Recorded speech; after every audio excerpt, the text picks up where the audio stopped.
नमस्कार दोस्तों, मैं हूं अंशु कुमार सिंह और आप देख रहे हैं अंशु क्रिएटिव। हमारे और आपके चैनल पे हम दोनों का स्वागत है। दोस्तों आज हम बात करने के लिए आए हैं रूफ का लीकेज सॉल्यूशन के बारे में। जो छत पे क्रैक्स आते हैं या छत टपकती है, इसके कारण क्या है और इसके सॉल्यूशन क्या हो सकते हैं।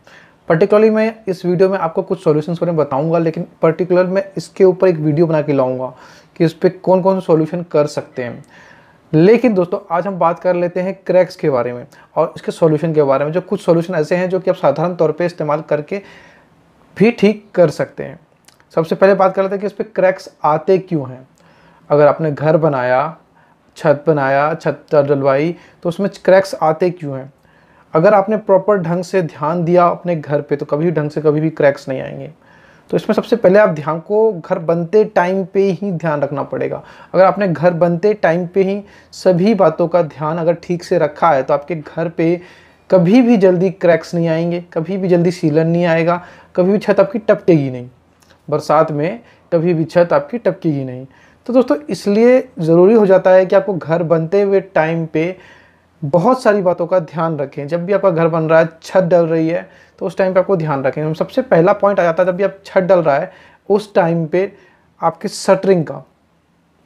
जब आपकी शटरिंग लगाई जा रही है आपके घर की, तो उस टाइम पे सब कुछ प्रॉपर ढंग से है कि नहीं है, आपकी शटरिंग लेवल में है कि नहीं है। ऐसा तो नहीं है कि कहीं जब आपकी शटरिंग डलेगी, कहीं जब आपका स्लैब जब डलेगा तो शटरिंग आपकी बैठ जाएगी। तो बैठ जाने के कारण भी काफ़ी बार उसमें क्रैक्स आ जाते हैं। काफ़ी अच्छा डल जाता है तो छत डलने के बाद उसमें लोड पड़ जाता है शटरिंग के ऊपर, तो वो बैठ जाती है। बैठने के बाद ऐसे में उसमें क्रैक्स आ जाते हैं। अब दोस्तों इसमें और भी कई कारण हैं, जैसे कि आपका स्टील वर्क में प्रॉपर ढंग से वर्क नहीं किया गया। मतलब स्टील के काम में, सरिया के काम में, जब सरिया बंधवाते हैं उस टाइम पे प्रॉपर ढंग से काम नहीं किया जाए। मतलब कि सरिया कहीं पे दूर कहीं पास, जो आपको ड्राइंग डिटेल दी हुई है उस हिसाब से नहीं बनवाया, या फिर आपने ड्राइंग डिटेल नहीं, खुद से अपना घर बनवा रहे हैं उसमें आपने सरिया तो बनवाया लेकिन काफ़ी दूर दूर पे सरिया बनवाया, गैप्स काफ़ी दूर दूर दे दिए।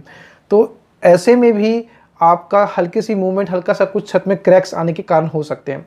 प्लस अगर आप छत को बहुत ज़्यादा पतला रख रहे हैं तो उसमें भी दिक्कतें आ सकती हैं। मैंने एक वीडियो बनाई थी जिसमें मैंने आपको बताया था कि मिनिमम जो मोटाई है कितनी होनी चाहिए छत की, वो कम से कम आपकी 5 इंची होनी चाहिए। इससे पतला आपका छत नहीं होना चाहिए। अब दोस्तों बात आ जाती है और कुछ भी कारण है जिस कारण से सेटिंग तो हमने हो गया, इसमें सरिया हो गया। प्लस इसमें एक कारण ये आ जाता है कि अगर आपका स्लैब जिस टाइम पे आप डलवा रहे हो उस टाइम पे वाइब्रेटर ढंग से यूज़ कर रहे हो नहीं हो, तो ये एक सबसे मोस्ट इम्पॉर्टेंट कारण है। इससे पहले मैंने जो भी बताया तो ये तो थे ही कारण, प्लस ये कारण सबसे मोस्ट इम्पॉर्टेंट कारण है। जब भी आप छत डलवा रहे हो तो ऐसे में आप हमेशा ध्यान रखो कि प्रॉपर ढंग से वाइब्रेटर चले।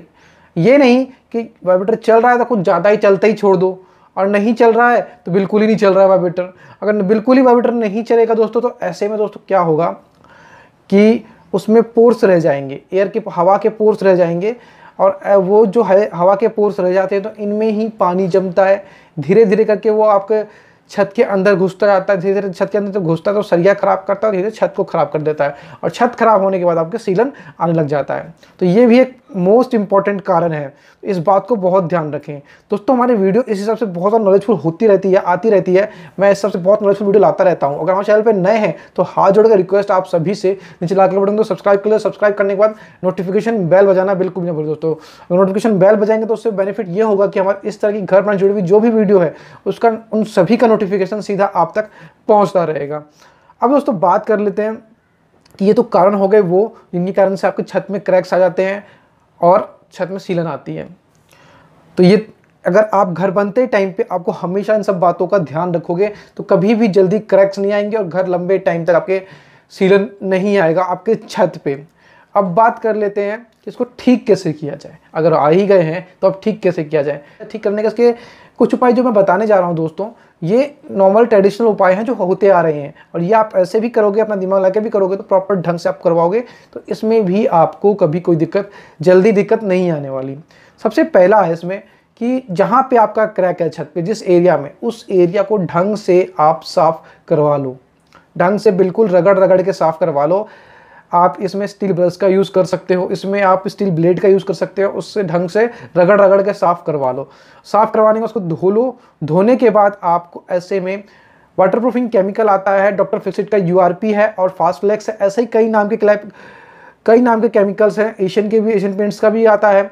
तो मैंने डॉक्टर फिक्सिट का नाम यहाँ पे इसलिए लिया क्योंकि बहुत आराम से उपलब्ध हो जाता है आपको हर जगह, तो आप खासकर इसका यूज़ कर सकते हैं।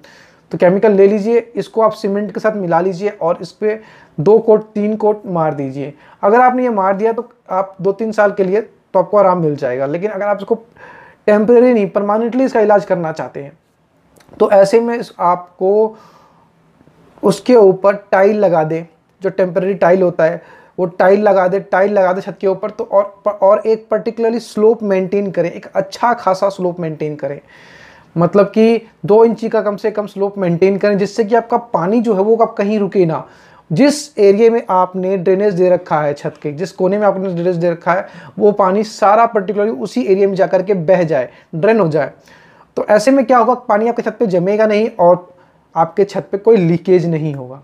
ये बहुत अच्छा कारण है जिससे आप ठीक कर सकते हो छत का लीकेज।